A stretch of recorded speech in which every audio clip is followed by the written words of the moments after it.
How I became rich, even after making big money mistakes. I made a lot of financial mistakes growing up, and I had zero financial education when I entered the working world. Yet, here I am, living proof that financial success is possible, even if you don't come from money, even if you make mistakes, and even if your income starts out small.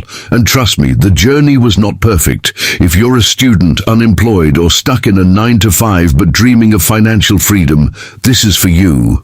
So grab a pen, take some notes, and let's get started. 1. I took full advantage of free money. One of the biggest shifts in my financial journey happened when I realized that free money was on the table, and most people were walking right past it. If your employer offers a matching retirement plan, take full advantage of it. Do not leave free money on the table.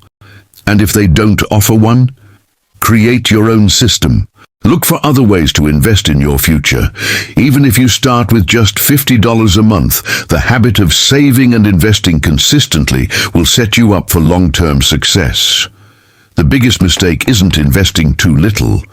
It is not starting at all. 2. I focused on earning more instead of just cutting expenses. When I first started my financial journey, I made the same mistake most people make. I thought the only way to build wealth was to cut expenses as much as possible. I read all the classic advice: stop buying coffee, never eat out, cancel every subscription, live on the bare minimum. At first, I followed it religiously. I packed my lunch every day, skipped social outings, and stressed over every single dollar I spent. But then, after months of extreme frugality, I realized something. There's only so much you can cut. Sure, I was saving money, but I was also making my life miserable in the process. Worse yet, no matter how much I cut, I could never reach true financial freedom if my income stayed the same. That's when I made the biggest mindset shift of my life. Instead of focusing only on cutting expenses, I turned my energy toward increasing my income. And that changed everything. How I boosted my income. 1. I asked for raises. Most people never negotiate their salary. They just accept whatever their employer gives them. Every year, I researched salary data, tracked my accomplishments, and built a strong case for why I deserved more money. The result? I got multiple raises, each one increasing my income and making it easier to save, invest, and build wealth. 2. I changed jobs strategically. Here's a harsh truth. If you stay at the same company for too long, you're probably underpaid. Studies show that people who switch jobs every few years earn significantly more than those who stay in one place. So I made smart, strategic job moves, always jumping to higher-paying roles with better benefits. 3. I started side hustles. I knew I didn't want to rely on just one income stream, so I started side hustles that could bring in extra cash. How can you earn more? If you feel stuck financially, don't just focus on cutting back. Ask yourself, how can I make more? Learn a new skill. Take a course in a high-paying field like tech, digital marketing, or sales. Start a side hustle. Negotiate your salary. Never accept the first offer. Research, prepare, and ask for more. Switch careers if necessary. At the end of the day, saving money is important, but increasing your income is what truly accelerates your financial success. At the end of the day, saving money is important, but increasing your income is what truly accelerates your financial success. 4. I started investing even before I felt ready. Like most people, I used to believe that investing was only for the wealthy or financial experts. I thought I needed to understand every stock market trend, know how to analyze companies, and have a ton of money saved up before I could even think about investing. But then I learned something that completely changed my perspective. The biggest risk isn't investing, it's doing nothing. Because every year I waited, I was missing out on the power of compound interest.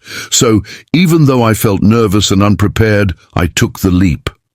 And it was one of the best decisions I ever made. How I got started with investing? I opened a tax-free savings account and maxed it out every year. If there's one no-brainer investment strategy, it's taking advantage of tax-free or tax-advantaged accounts. 2. I started investing in ETFs instead of picking individual stocks. I used to think successful investing meant picking the right stocks at the right time. But the more I researched, the more I realized that even professional investors struggle to consistently beat the market. So, instead of gambling on individual stocks, I chose a low-risk, high-reward approach.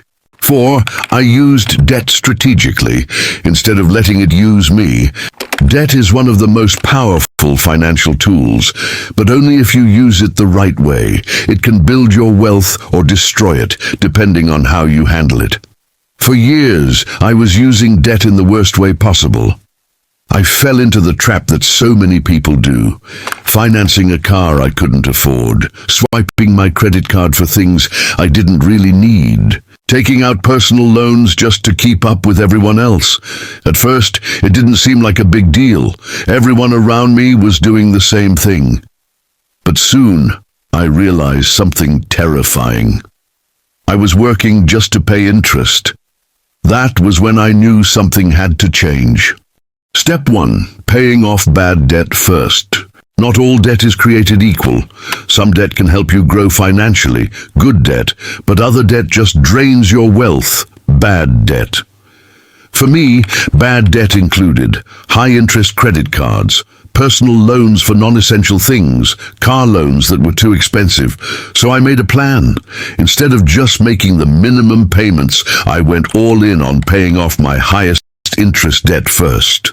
I followed the avalanche method, which means I attacked the debt with the highest interest rate first, while making minimum payments on the others.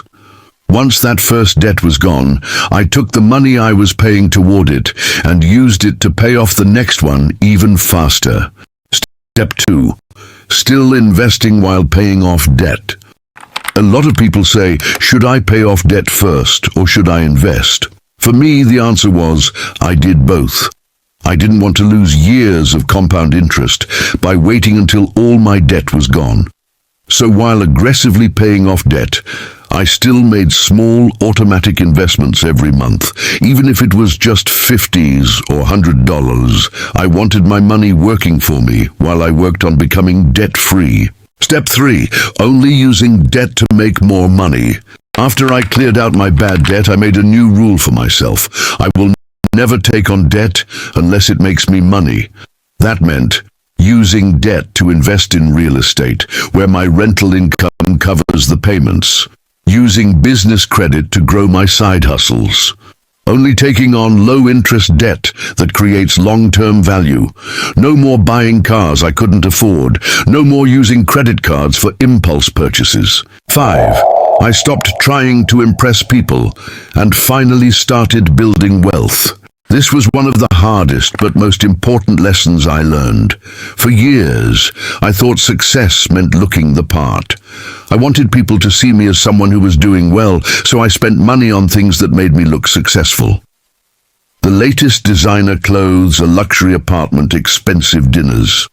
At the time, I justified it all by telling myself, I work hard, I deserve this. But in reality, I was just spending to impress others, and here's the truth, nobody cares as much as you think they do. One day, I looked at my finances and realized that all these purchases weren't making me any happier. They weren't getting me any closer to financial freedom. I was earning more than ever, yet I still felt like I was struggling to get ahead. That's when it hit me. I was living my life for other people's approval, not for my own long-term success. So I made a decision. I would only spend money on things that truly mattered to me. At first, I worried people would notice that I wasn't spending like I used to. But you know what happened? Nobody cared. The people who mattered didn't judge me for living differently.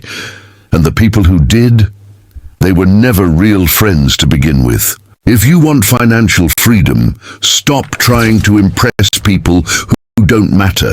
Your future self will thank you. You don't need to be a genius. You don't need a six-figure salary. You just need to start taking small, smart steps today. If this video helped you, hit that like button. It really supports the channel. If you haven't subscribed yet, make sure you do. See you in the next one.